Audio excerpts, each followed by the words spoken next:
It's time for Talkin Tauntauns, your Star Wars source at AIPTcomics.com. Hello and welcome back to another episode of Talkin Tauntauns. I am Jim Lehane, and with me as always is Nicole Herview. Hello there. How are you doing, Nicole? I'm okay. How you doing, Jim? Another day, another dollar? The question mark is correct. Yeah, I don't know. Yeah, it's been a long week. Yeah.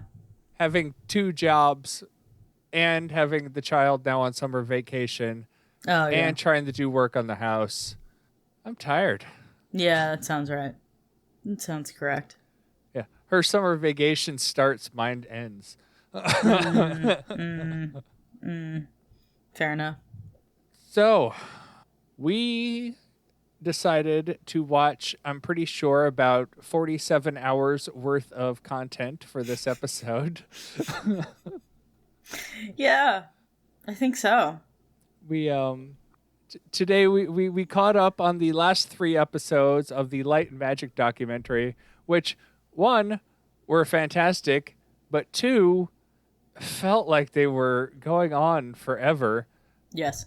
Like, this needs to be almost over. How is there 20 minutes still in this episode? Yeah.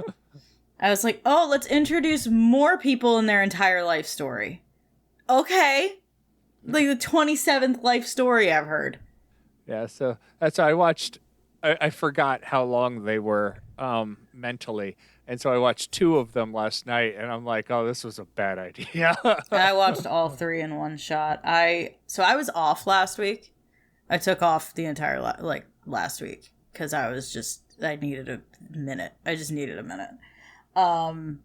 So I spent it felt like an entire day just doing that, just watching the back 3 episodes of this series. I read 2 whole books in 2 whole days. That was easier. You know? I started my new book. Oh, yeah?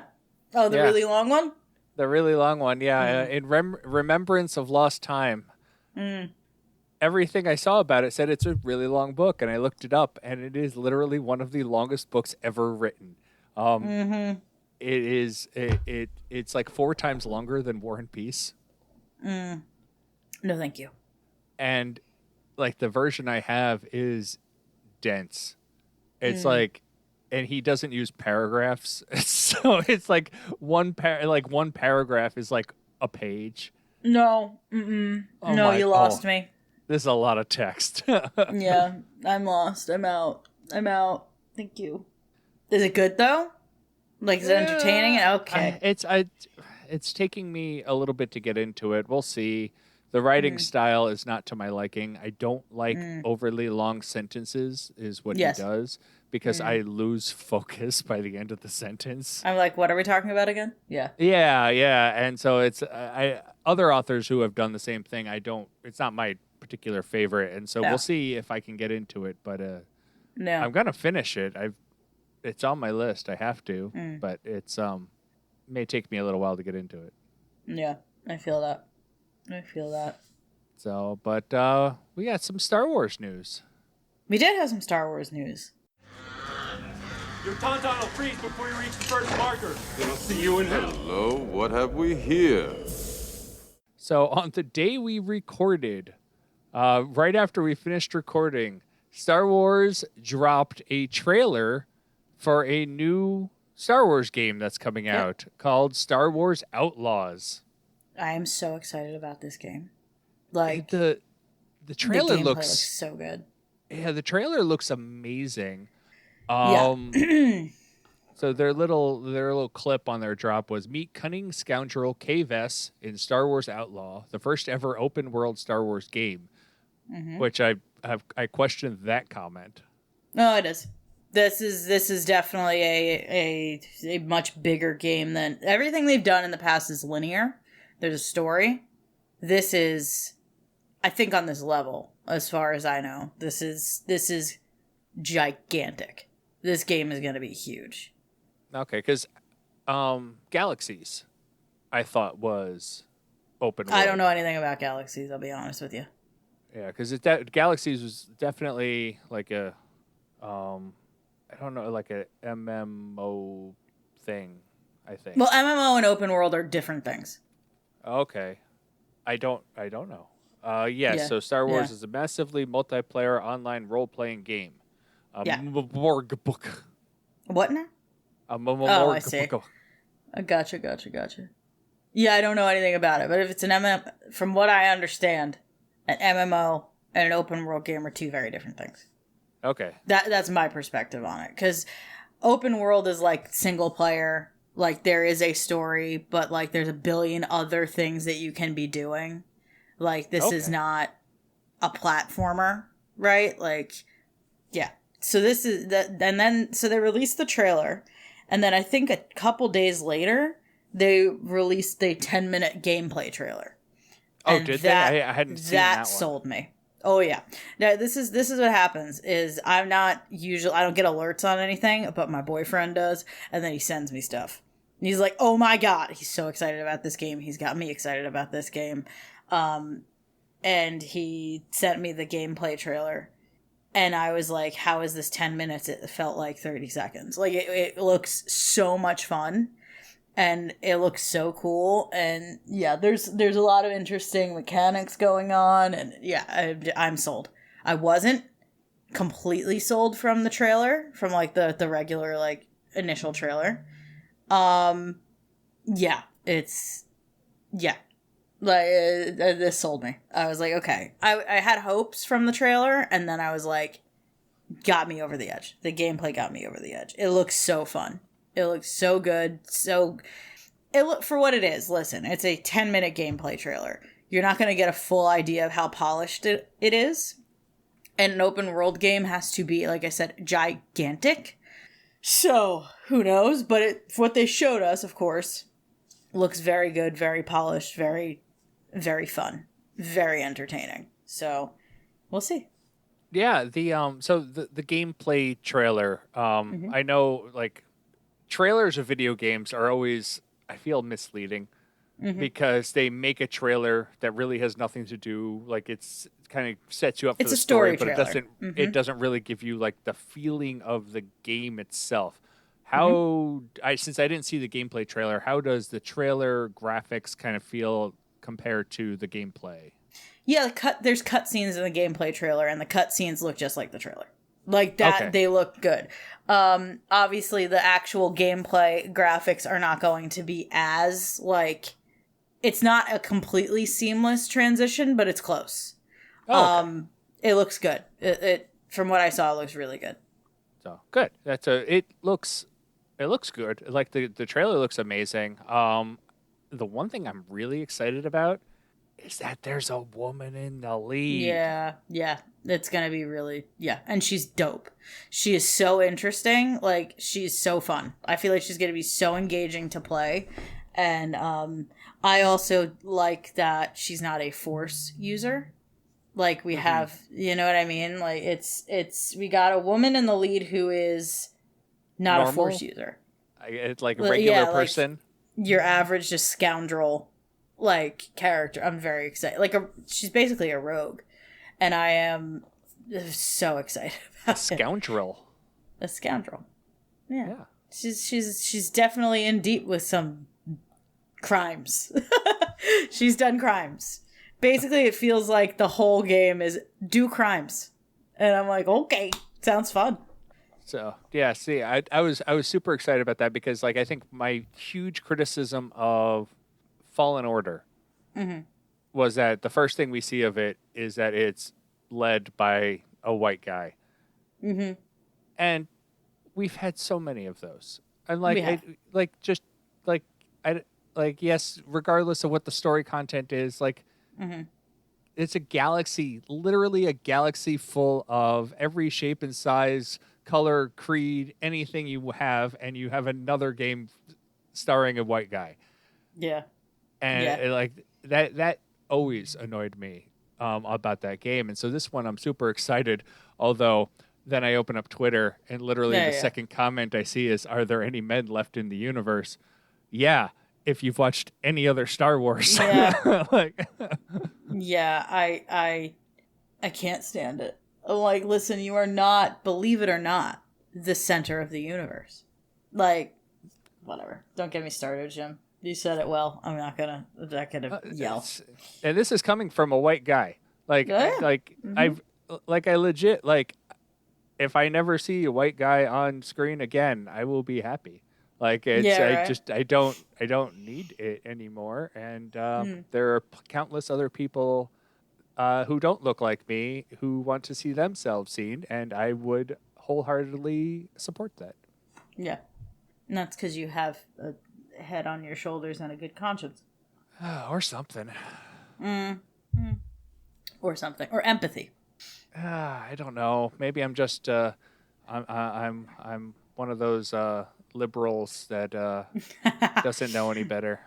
You're a liberal who's subscribing to the woke agenda. The woke agenda. Oh, something. The woke virus. That's it. The woke virus. I got the woke virus. I'm gonna throw myself out a window. Just for, like, using these terms. I'm done. Good night. No, it will be good. It'll be good to have a different perspective on a story. Again, it doesn't seem to be force centered, which is, I'm like, cool, great. We have a lot of that. Let's do something different. So yeah, it looks really good. So yeah. So our next piece of news. I was gonna say, if you want to talk about the woke agenda, we got another piece of news. Oh, I wasn't even going to bring that up yet. That was. Do you want to go? We can go on to that. Yeah, one. let's do that. Yeah. All right. Abigail Thorne has been reported. I don't know if this is an official reporting, but it's by The Direct, which I don't know if. I don't know. How valid they are. I haven't heard of them before. But the Abigail Thorne will be the first transgender actor to portray a non-minor role in a Star Wars screen media. Yeah, great. So basically it sounds like she's going to be a main character. Cool. It's weird wording, non-minor role. Which just indicates that they've had trans people in, like, bit parts. But they also don't say it's a major role. No.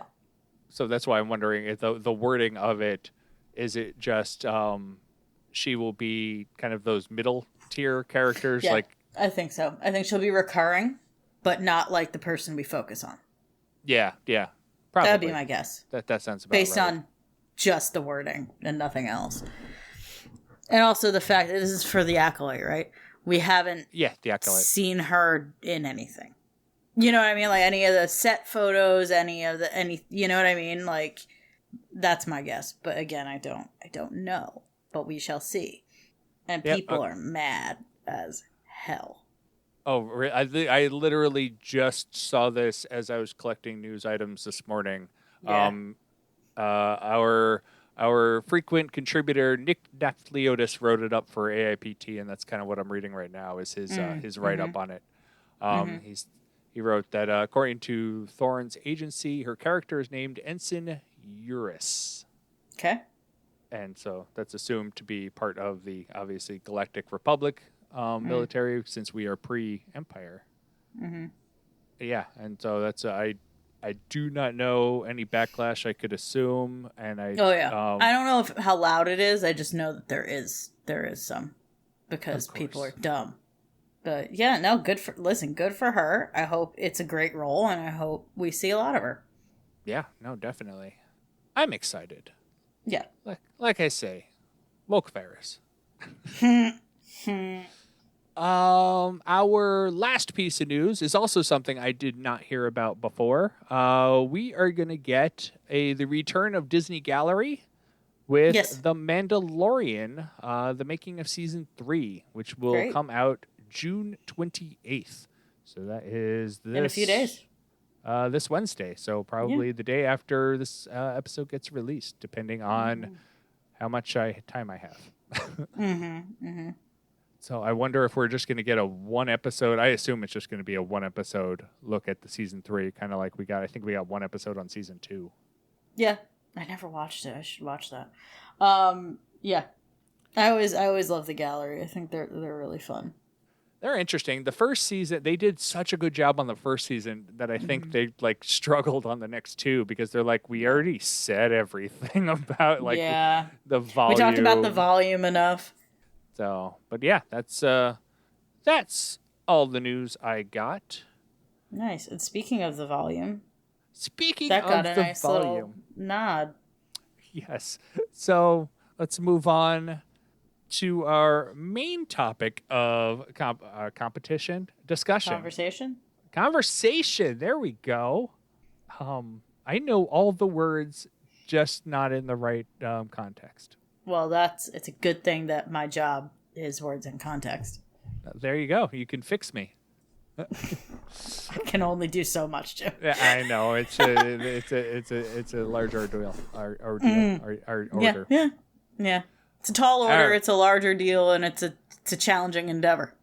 Yes, all those things. All of them. Mm-hmm.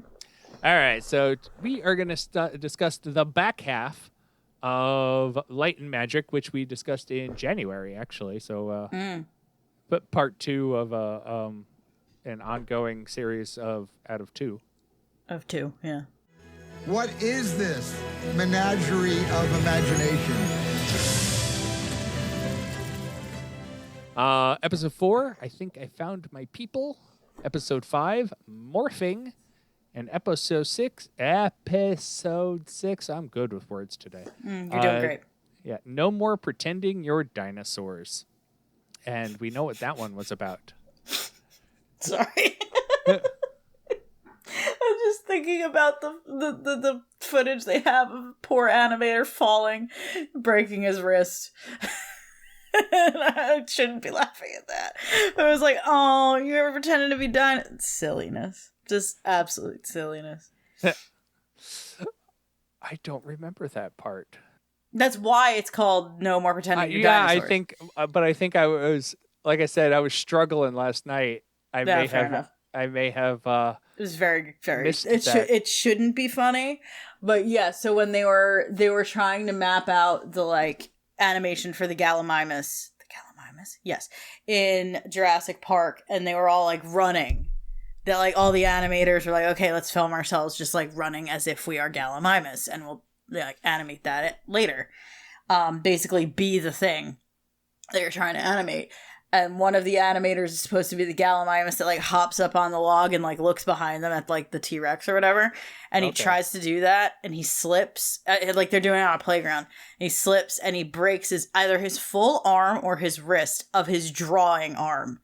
And then they were like, okay, no more. Like you're not allowed to do that anymore. No more pretending you're dinosaurs. That's like where the I need to go back from. And find that now. It must have. It's actually. Like, they show it. Like, he falls, and it's like, oh, he fell right on his drawing arm. And it's like, oh, that sucks. But I'm sorry I laughed. But I did. Oh. So, I do want to make a quick comment about these, basically the show in general. Mm-hmm. So, Light and Magic covers from 1974, 1975, maybe, with the building up of ILM, probably a little bit before that with everything that Lucas was doing before that, but mostly like 74, 75. And it goes through Jurassic Park. And episode 6, probably the first 40 minutes, covers up through Jurassic Park. But you still have 20 minutes left in the episode. Jurassic Park was 93. So you're looking about 20 years in these first 6 and 2/3 episodes, or 5 and 2/3 episodes. In the last 1/3, 20 minutes, we cover everything from 1993 up until The Mandalorian. Yep. I was wondering really if were like, yeah, I'm like, is there going to be a season 2? No, apparently they're just going to cram the next 25 years into 20 minutes. Tell you why I think that's the case, right? If they did full episodes on those 20 years, it's just, unfortunately, people working on computers. And that's it. And that is not as good a story and as entertaining and engaging as the model shop and the practical effects. And they told the story. They're like, yep. And then we moved to computers. Well, do. And then they were like, and then the volume. Like, they went for, like, you know what I mean? Like, there's not much to show you visually. Not much in, like, those 20 years. Because just the computers got better. And that's awesome. That's cool. But, like, that's probably it. And then the volume. Well, that was a lot of the last episode with Jurassic Park, which was basically the breaking point of the practical effects, because they're like, we built dinosaurs. We built dinosaurs in the computer. We put them head to head. Dinosaurs in the computer won.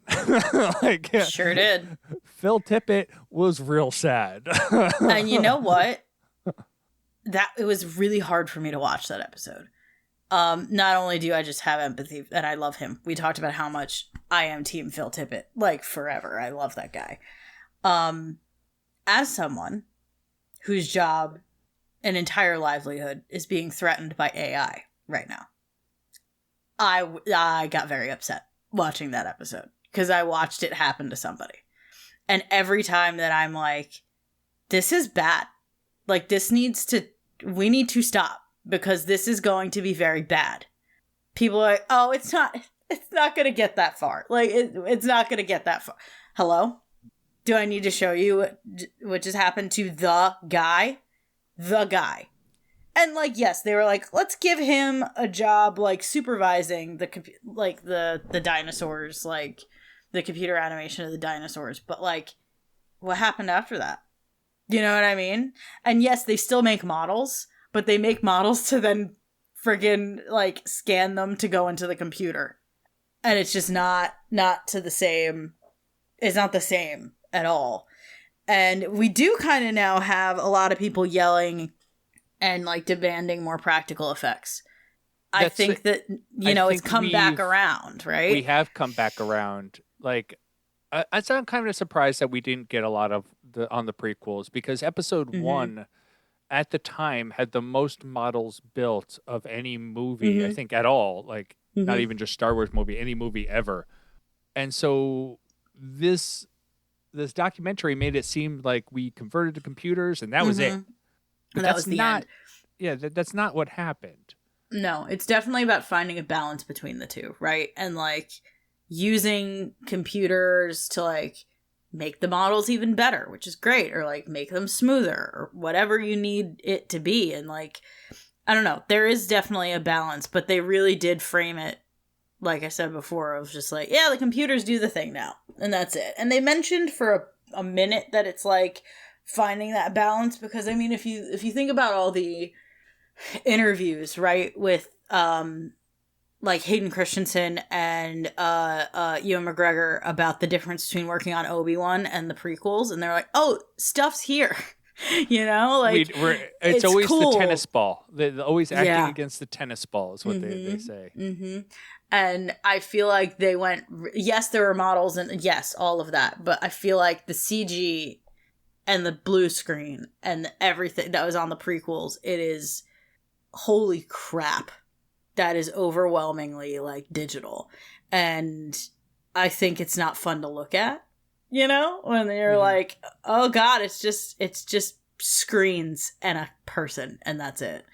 And I don't think that's as engaging as, like, oh, it's a set, cool. Even the volume, like, that is interesting to look at. I don't know. But yeah, watching that whole thing was very, very, very freaking depressing. Very depressing. I think there was a way they could have gotten one more episode out of this. I think so. Especially with the pace they were going at. Like, I'm like, my god, you're not exactly telling a fast-paced story. Like, you can give me more.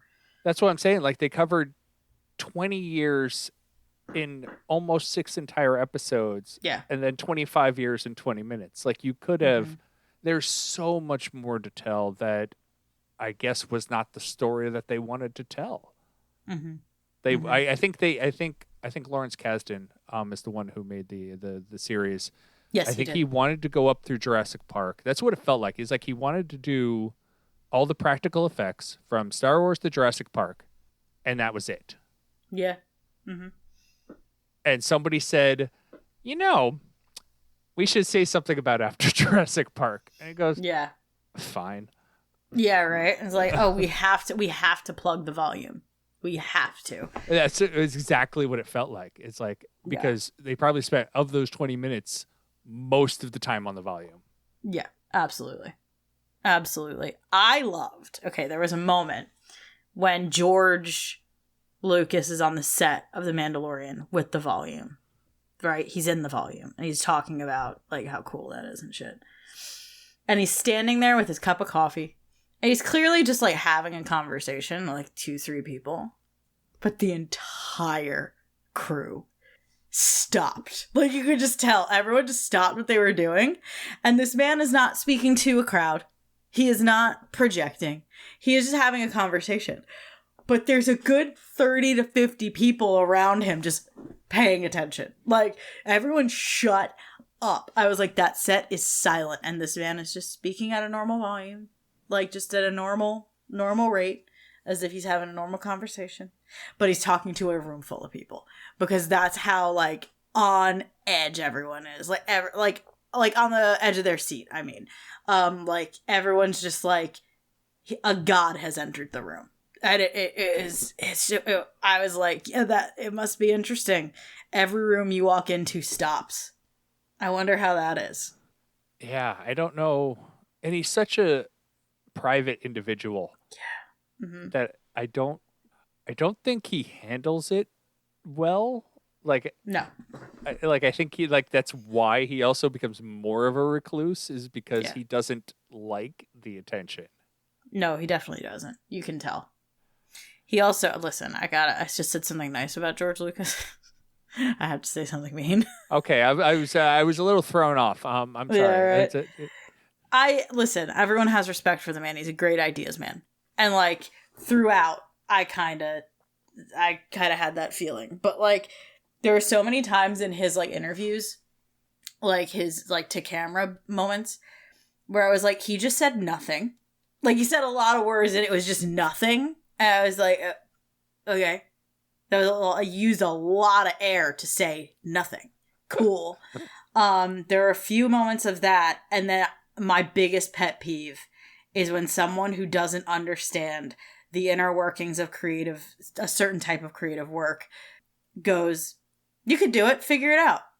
Shut the tauntaun noise up, George. Like, he did that. Not helpful. We talked about that in like episode when we were watching episode 3 the last time. Mm-hmm, mm-hmm. He did the same thing, but he did it again. You're right. Like he does it a lot. And what's interesting is it worked out. Like they did figure something out in that instance, but I'm like, how much do you just say that? And it doesn't work out. Like, how much do you just say nothing constructive or helpful and just say, figure it out, you can do it? Shut up, man. Just shut up. I get so angry. Like, I could never. Because I'd just be like, how? George, you're supposed to be the genius here. What you're asking me to do is not possible. I'm telling you why. Stop telling me to figure it out. You silly man. Figure it out. Ooh. So jumping back a little bit to episode 4. Sorry. That's okay. Episode 4 was the Return of the Jedi episode. Like episode 3 was mostly Empire. Episode 4 was the Return of the Jedi. I think I found my people. And we go pretty much the entire episode is about Return of the Jedi. Mm-hmm. And so we find out about like the Rancor, which I thought was super cool. That was cool. How they made a full-sized outfit for someone to wear a la Godzilla. And that has to be one of the funniest things that they showed, was this person wearing like a Rancor head, but some like orange, I'm guessing blue screen, like torso, and it like kind of rampaging around. And I'm like, that is hysterically not gonna work. Oh yeah. Oh God, no. It was very funny. That was very funny. But what was better was finding out that Phil Tippett was Max Rebo. Oh, yes.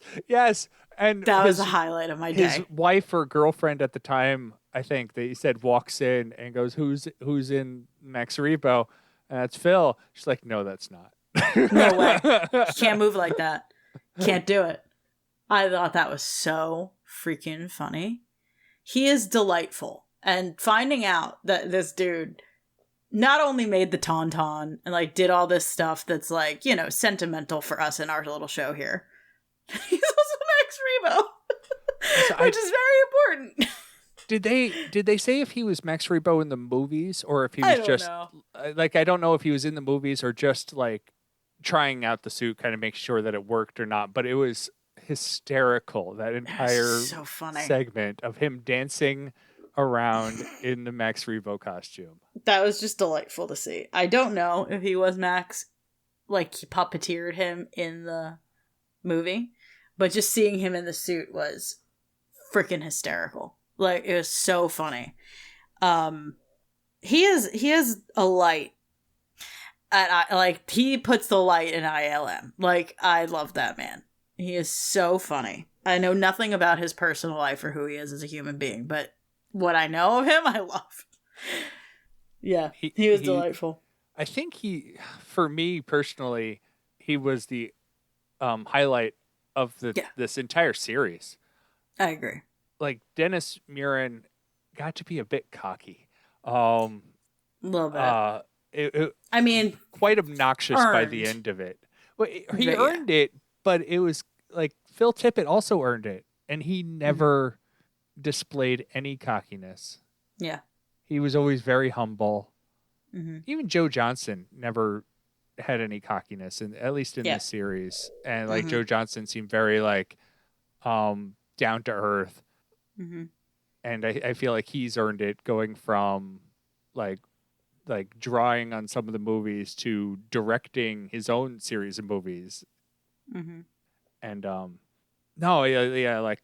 Phil Tippett is seems like, you're right, I don't know the guy personally, but just from this seems like I just want to hang out with that guy. Like, listen to him talk. Love him. Oh my god, to have a conversation with that guy. Are you kidding? What a delight. What a delightful guy. Like, he seems so sweet. And that's why seeing him so sad broke my little heart. I was like, oh my god. How? And like, listen, the other two guys, the animators, the like kind of rebel guys who Spaz. I won't say that. I won't say his name because I've been told that that is a very offensive word to people with like Tourette's and like that, anyone who has like seizures like that. Or I was like, oh, we're just calling him that. Okay. Oh. That is a recent development, I believe. I have a good friend whose last name is Spaziani, and so we call her Spaz. Well, that makes a little more sense. I don't know why his name was he was called Spaz. Yeah, I have no idea, but interesting guys. Him and his partner, whose name is escaping me, that they shared the room together. I'll find it in a second. Yeah, please. Clearly very good at what they do. Interesting guys, whatever. But the whole time, I couldn't help but be like, you are being so mean to Phil. You're being so mean. This is so mean and so freaking... Because nobody asked them. Nobody asked them to do this. Nobody asked them to make digital dinosaurs. They just did it.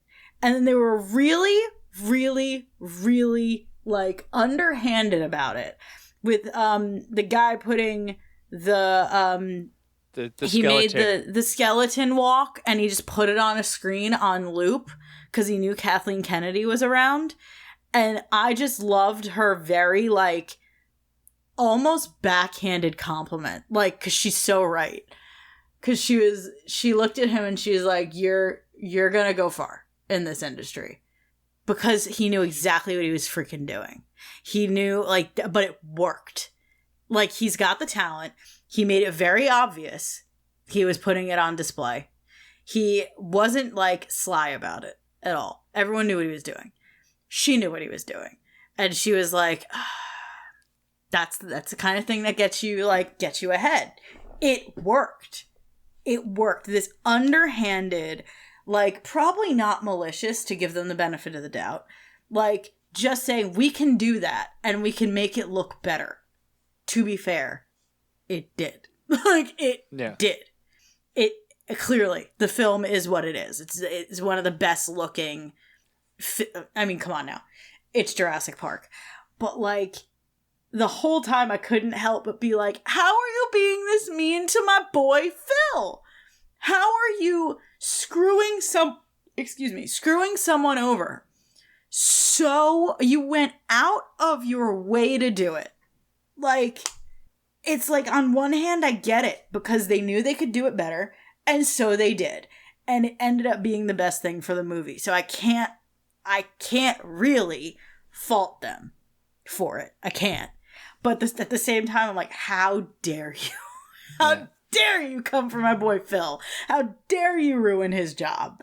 Like, what the heck? He had it under control. And it didn't look bad, like, by any means. But, like, would Jurassic Park be the spectacle it is? Probably not. I don't know. Mark Dippe? Sure. Dippe with a little slash over the E. So, yeah. Dippe. Dippe. I don't remember them saying his last name. But no. But Mark. So, yeah. Mark. So, yeah, so to this day, Jurassic Park is still one of the most visually appealing movies ever made. Like, they 100%. have, I don't think they've surpassed Jurassic Park. I saw an article that said the exact same thing. It's like, why is Jurassic Park 25 years old? Almost 30 years old. 30? Oh, God. Yes, it's 30.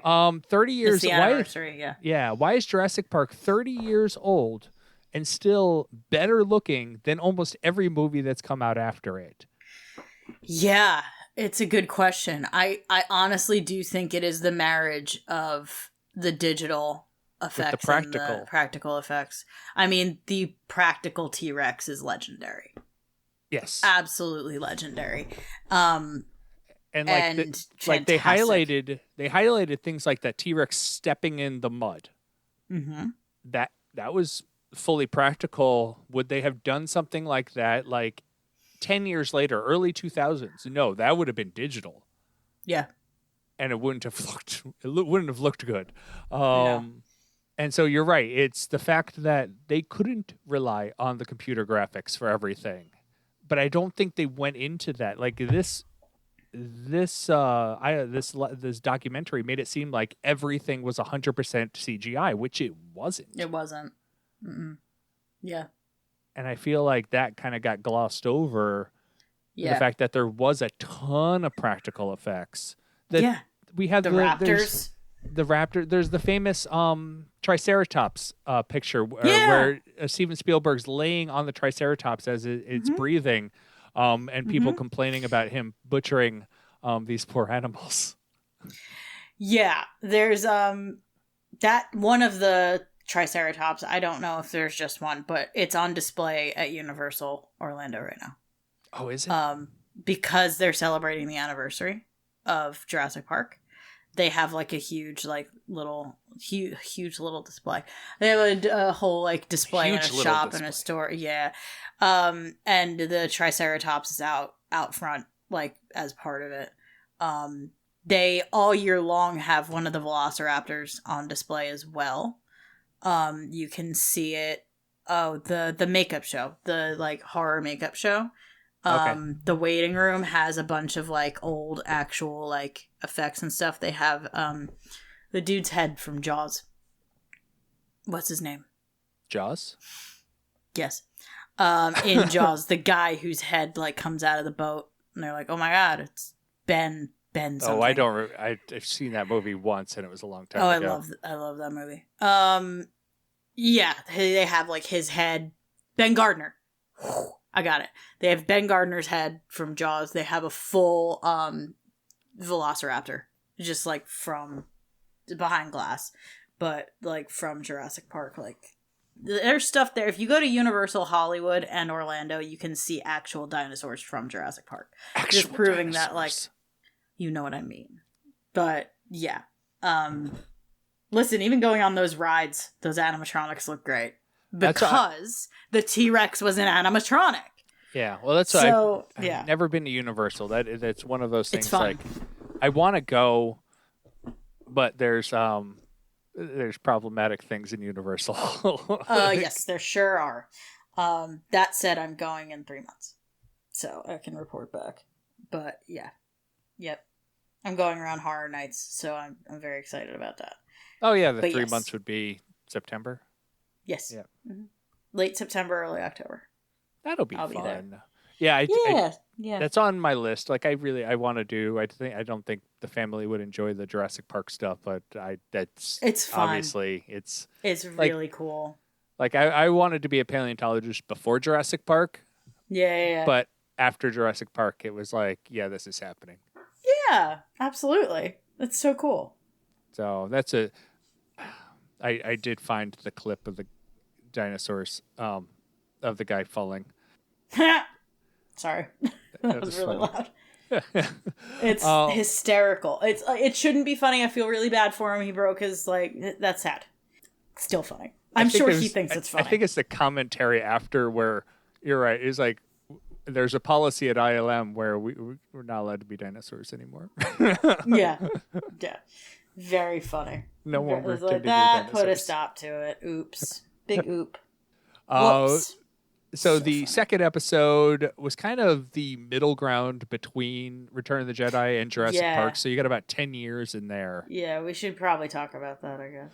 Well, I think the big thing that I really liked out of that was the morphing that they did. That is so funny that everyone spells morphing wrong, allegedly.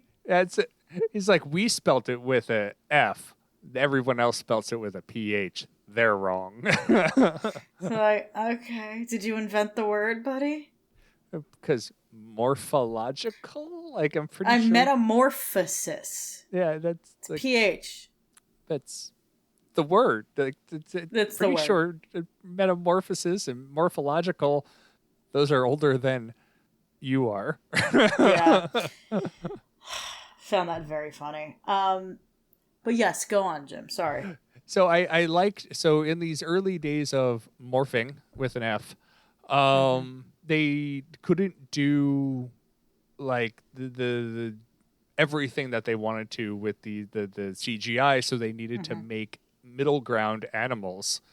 And I thought that was super cool. They're like, what was the goat?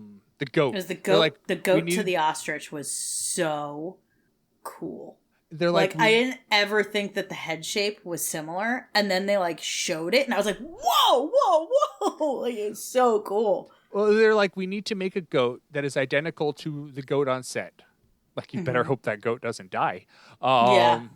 Because it takes a while to make these bottles. So they made the goat, but they also need to make the neck extend. I'm like, why do you need to make the? Oh, that's why, because you need to morph it into the ostrich. Mm-hmm. And like, you're watching like the middle shots and like, and their final outcome, you're like, that's actually really cool. It was so dope. It was really, really cool. Now, if you put that in a movie now, would everyone go, that's the stupidest looking thing on the planet? Yes. It did not look great. But for the time, are you kidding? That's so cool. Actually, I think their test footage that they were showing in the documentary looked better than the final footage. Mm-hmm. Because they kept showing some of the test footage, and I'm like, that looks really good. And then they show the final, and I'm like, no, like, you used the wrong take. Yeah. It's funny because I've seen the young Sherlock Holmes stained glass window thing. Yes. So much. But I've always seen it pointed out as like, this was the beginning. Look how bad it is. Like, that's how I've seen it pointed out. Not in this like, oh yeah, that worked. I've never seen anyone say that worked. It's very interesting.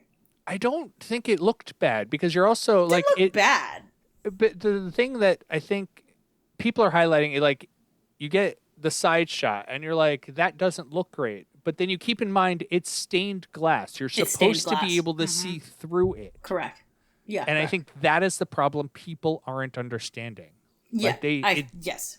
it's doing what they wanted it to do. Oh, definitely. Definitely. I just thought it was interesting to see it in that context. Yes. Right? And not be like pointed at as like, oh my God, look at this. Because as soon as you're like, yeah, it's a stained glass window, you stunad. It's like, oh, okay. Yeah, I get it. And like the way they described it, where it's like all the lead is removed. And so all these pieces have to be apart. And like, it worked perfect for us because it's exactly what we could do at the time. Yeah. And I'm like, it's cool. Oh, that's really cool. It actually was. Yeah. Yeah. That was very interesting for sure. You're right. Like that. I found that one to be eye opening. Kind of like, I never thought of it. You're right. I've seen them mention the Sherlock Holmes because that's the first CGI character that we've ever had. Mm-hmm. And no, it's no Jar Jar. Take it how you leave it. Like Jar Jar is absolutely amazing. Jar Jar is kind of incredible. But like, it was really cool. You know what kind of broke me a little? What? The woman who did the baby talking, she made a commercial where the baby looked like it was talking, and ILM is like, we want you to work for us. Yes. Mm-hmm. And she left her husband to go work at ILM. Mm-hmm. And I'm like, oh, like, that one kind of hurt me. I'm like, that's like, not that she left her husband, but that her husband didn't go with her. Like, what? I understand people have their own lives, but it was like, that's, the fact that she had to make that choice was very sad. But I was just sitting there going, she just made her friggin' dream come true. And that's amazing. That's pretty amazing. But you'd hope that your partner would be like, great, I'm coming with you. Yeah, that's what I like. Yeah, that's heartbreaking. Like, I moved for my wife's work. That's obviously I don't know anything about their personal life other than literally what we've said. Right. Who knows? Who knows what was going on? I just that kind of that made me feel sad. I'm like, yes, I like sad. But she, I wish I need to find out her name. Like she really, like, you're right. She made her career like ILM, like as they were saying, like ILM was the pinnacle of creativity. Yeah. At this time, especially because it was such a small company doing such huge things. Yeah. I cannot find her name. I also thought, while you're looking for that, I thought some of the stories, I joked before about like, oh, we got another life story. Holy crap. Because there were so many like that. But the story about the couple who met in the model shop and then got together and like went through the model shop together and then started doing the CG stuff. And then they brought the guy back to work on The Mandalorian, and he was like, every year something like this pops up that they might need models, and then it never happens, and this one happened, and I was like, oh man, like that's great, that's super cool.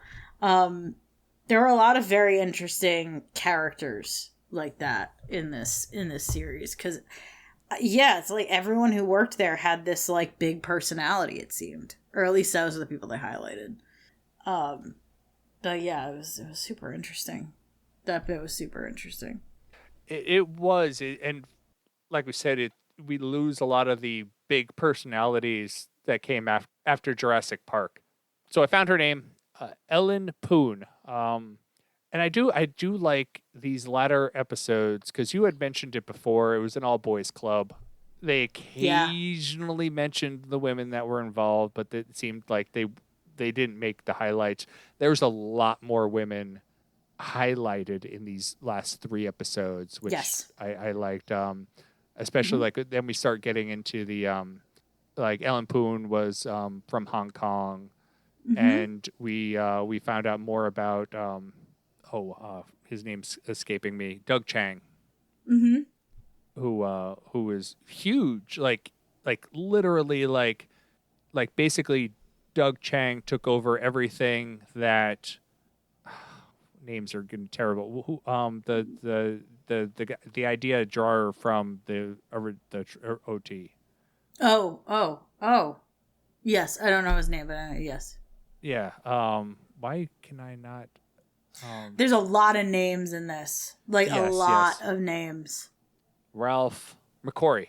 So yes, Ralph McQuarrie. So yes, so Doug Chang basically took over the Ralph McQuarrie role, but since a lot of this happened post Jurassic Park, we only kind of get glimpses of these people, and then like Doug Chang, I feel like could have been a lot more integral in episode 7 that didn't happen. Yeah, but you're exactly right. Like you kind of see that boys club start to get a little bit more diverse in terms of gender for sure.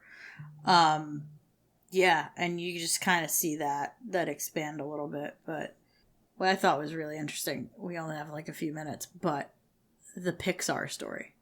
Thought it was really, really interesting that ILM created this machine called Pixar, and then that group wanted to be an animation studio. So he sold it to Steve Jobs. Yep. And then guess what? Disney now owns both Lucasfilm and Pixar. Yeah. As two separate entities, they kind too. of came back together a little. It's just interesting. It just kind of shows you that the entertainment industry is all just like, it's one freaking thing, isn't it? Like, I wonder how many people, like I knew that Pixar was originally a George Lucas thing. I had no idea. Oh, you didn't know that? I had no idea.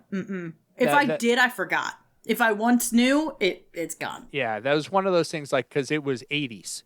Like, you're looking at, like, at least 5 years before Toy Story ever came out that Pixar was under George Lucas before they did anything besides that that prototype animation. But yeah, I found it interesting. He's like, they wanted to do cartoons or something, so I just sold them. And you know what?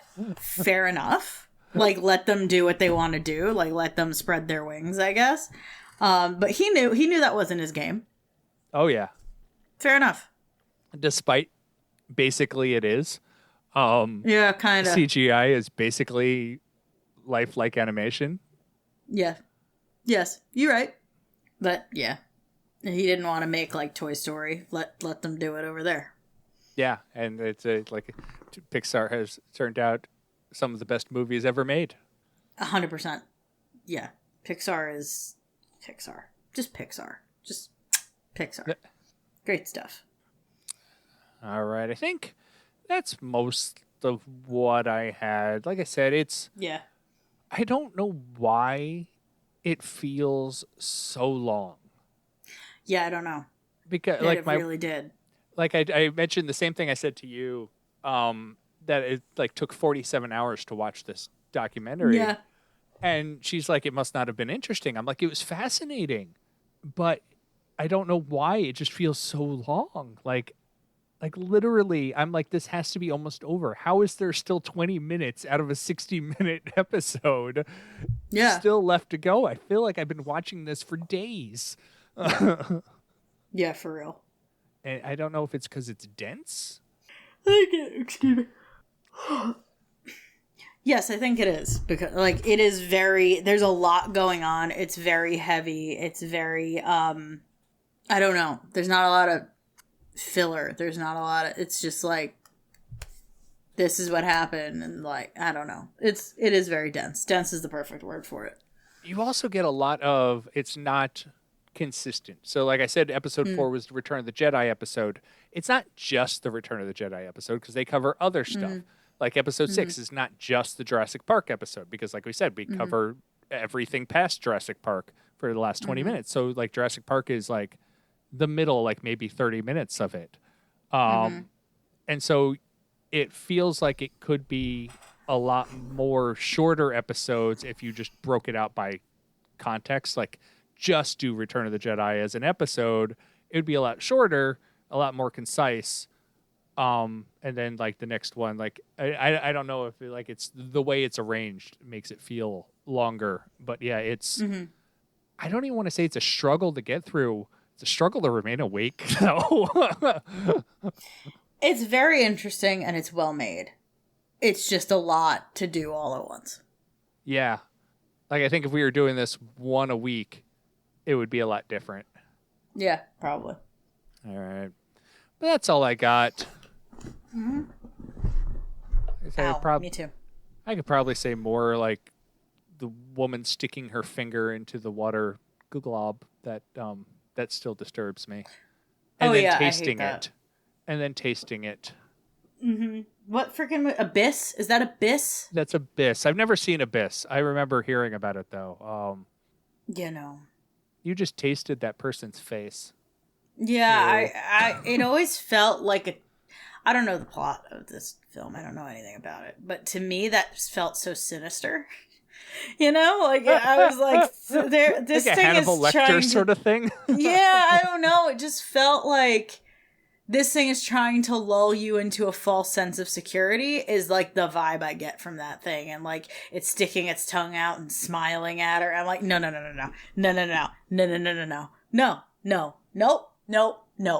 That's a thing that's not human, that's trying to look human. Don't trust it. Like, do not trust it. I'm just disturbed that she stuck her finger in its face and then tasted her finger. Very stupid, yeah. Seawater. Like, no. Now it's inside of you, and ew, also. Also, can I say, who says seawater? Wouldn't you say saltwater?